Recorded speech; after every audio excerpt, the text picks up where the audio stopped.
bagimu negeri jiwa raga kami. Bung, kalau kita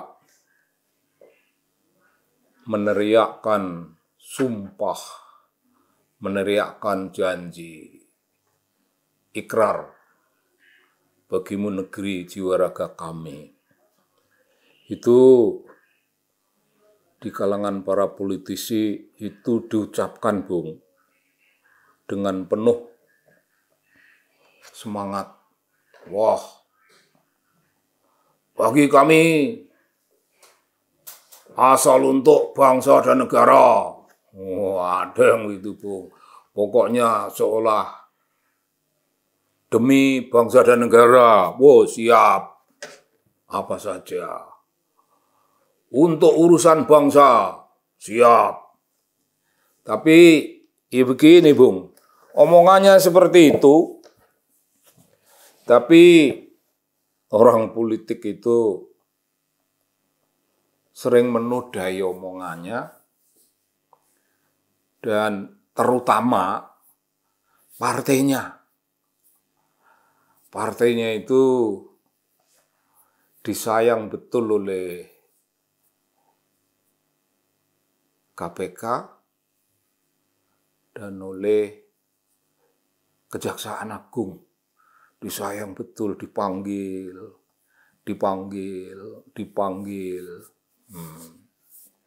Ditanya ini bagaimana dan menjurus pada persoalan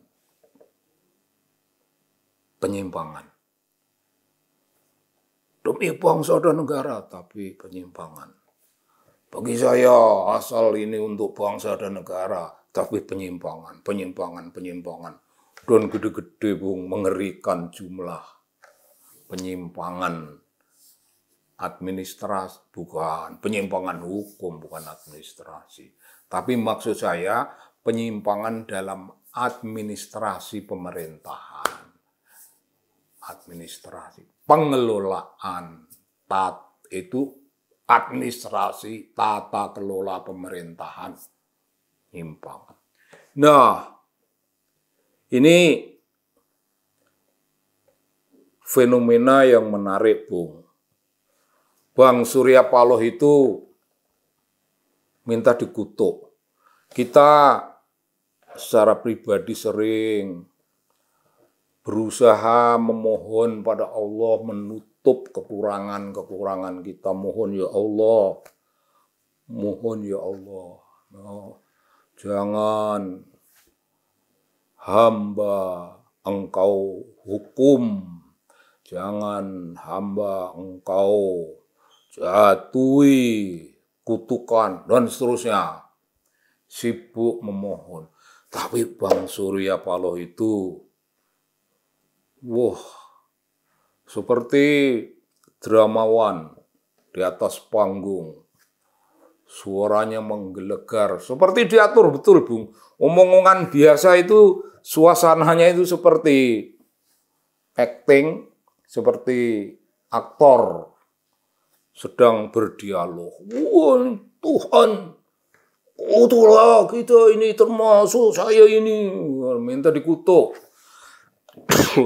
Minta dikutuk, Bung. Minta dikutuk. Tapi gimana fenomena kehidupan beliau? Mula-mula yang kelihatan aneh itu, anehnya aneh. Beliau naik kendaraan, merasa naik kuda. Kudanya Anies. Wah, dimulia-muliakan, Bung. Kuda itu macet.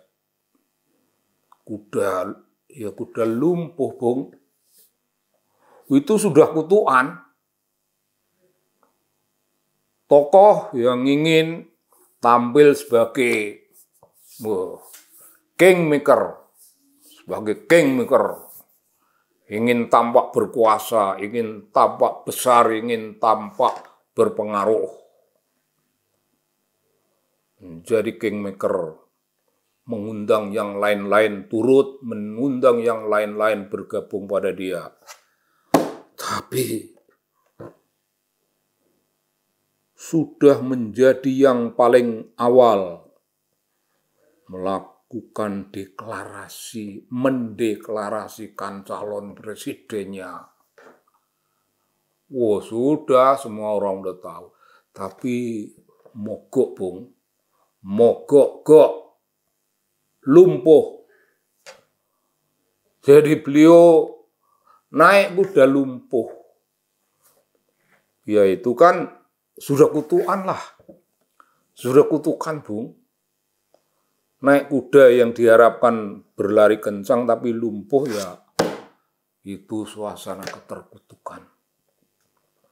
Yang kedua, ya terjadilah suatu dialog intens tapi tanpa kata-kata dengan Pak Jokowi.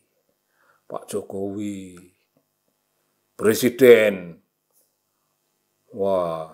menjauhkan dirinya sendiri dari Bang Surya. Bung, orang yang berhubungan dekat, begitu dekat, kerjasama,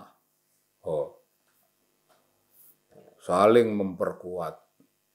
Tapi tiba-tiba satu menarik diri, menjauhi. Bung, dijauhi sahabat itu apa? Kalau bukan keterkutukan. Terkutuklah kita. Sahabat yang dirasakan paling dekat, sahabat yang memberi, ya kira-kira memberi gengsi, memberi prestis, memberi kewibawaan. Tapi sahabat itu menyatakanlah tidak ingin lagi menjadi sahabatnya. Bung, kita dibuang. Kita tidak lagi diperlakukan sebagai suatu faktor penting dalam hidup. Kita menjadi non-faktor. Non-faktor. Unimportant. Ally. Oh, malah bukan sekedar unimportant ally. Menjadi forgotten ally. Sakit, Bung, itu psikologi. Secara psikologi kita, ini sejenis existential denial, pengingkaran eksistensi kita. Siapa kurang sakit di dunia barat, di dunia timur, di dunia manapun. Orang yang eksistensinya tidak diakui, sakit. Wah, tiba-tiba, Bung, tambahan, Bung. Mengapa muncul Menteri Kominfo Joni Plate dipanggil-panggil Kejaksaan Agung, diselidik,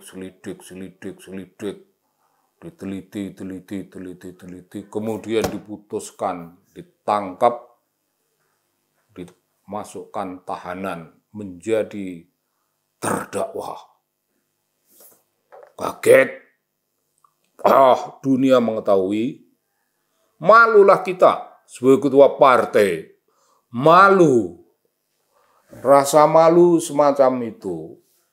Siapa meragukan bahwa itu suatu jenis keterkutukan. Karena sudah terkutuk, Bung. Terkutuk. Baik secara sosial, secara psikologis, dan secara politik.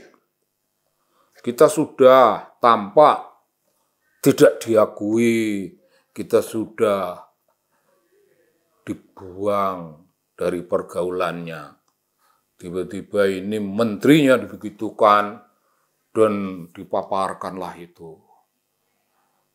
Pelanggaran hukum, pengingkaran terhadap aturan-aturan, menghasilkan duit sebanyak, banyak, Bung, 8 triliun itu bagaimana? Itu kan tamparan di wajah kita, Bung. Oh kalau nggak tamparan itu kayak kita ditusuk dengan benda tajam, nyeri, tusukannya sampai ke punggung. Wah ngeri Bung, ngeri. Terkutuklah itu sudah. Mengapa masih berdoa? Kutuklah kami ini dan saya. Kutuk bagaimana Bang? Bagaimana menghadapi fenomena yang sedemikian jelas terang benderang? Dunia menyaksikan, dunia mungkin ada yang mempertanyakan. Lalu pihak lain tiap kali ada peristiwa macam gitu, wah menjegal Anies. Lah Anies kan udah lumpuh, mana dijegal, apanya mau dijegal. Itu jegal Surya Paloh. Jegal dalam pengertian bukan untuk melarang langkahnya yang akan datang. Tapi yang jegal langkahmu sendiri, jegal jiwamu sendiri, jegal cita-citamu sendiri. Karena begitu Bu. Dibuang dari pergaulan dengan presiden, wah menterinya ditangkap dan ditahan. Itu kan sudah menjegal langkahnya. Mau melangkah kemana lagi, Bung? Semua orang udah tahu kita punya aib. Aib begitu mendalam, begitu pribadi. Kita seperti telanjang bulat di atas panggung di mana ribuan orang menyaksikan panggung itu. Kayak begitu suasananya, Bung. Minta kutuk. Lalu muncul lagi, Bung, yang paling akhir, menterinya yang satu lagi, Menteri Pertanian, Syahrul Yassin Limpo. Itu juga terbukanya aib, Bung. Kita terkutuk. Anggaplah itu oleh alam semesta, anggaplah itu oleh dunia politik, anggaplah itu oleh pergaulan dengan orang-orang yang terdekat, terbuang, Bung. Masih, kutuklah saya, kutuklah kami ini, dan termasuk saya ini. Bung, kurang terkutuk apa lagi, Bang Surya? Kurang terkutuk apa lagi? Berderet-deret list tentang hal-hal yang mempermalukannya. Berderet-deret aib yang dibuka. Aib itu kan barang yang kita sembunyikan, itu soal pribadi. Orang tidak perlu tahu. Ya, semua orang punya aib. Tapi kalau aib itu datang dari penyimpangan, hukum, pelanggaran hukum, dan pelanggaran hukum itu faktual sekali menyangkut korupsi uang rakyat. Ya itu begitu diumumkan kan terkutuk. Menteri ditahan, kita merasa terkutuk. Menteri satu lagi sudah mulai diperiksa-periksa KPK. Kita terkutuk. Bung, jadi ini pertanyaan pada Bang Surya. Naik kuda seperti kuda kepang, tidak bergerak kemana-mana. Ya, menterinya ditangkap, aib terbuka. Ini jelas sebuah kutukan. Tapi Bang Surya seperti sedang main drama, minta dikutuk. Kutukan apa lagi, Bang Surya? Keterkutukan macam apa lagi? Karena ini semuanya udah begitu jelas. Begitu Bung, kira-kira intisarinya begitu. itu fenomena politik yang tertutup oleh drama, tapi aib muncul dan muncul dan muncul, tidak bisa lagi disembunyikan. Ini bukan salah Bunda mengandung. Buruk suratan harus diakui dan diterima. Suratan tangan sendiri. Salam Bung. Salam, terima kasih. Terima kasih Anda sudah mendengarkan kisah ini. Salam.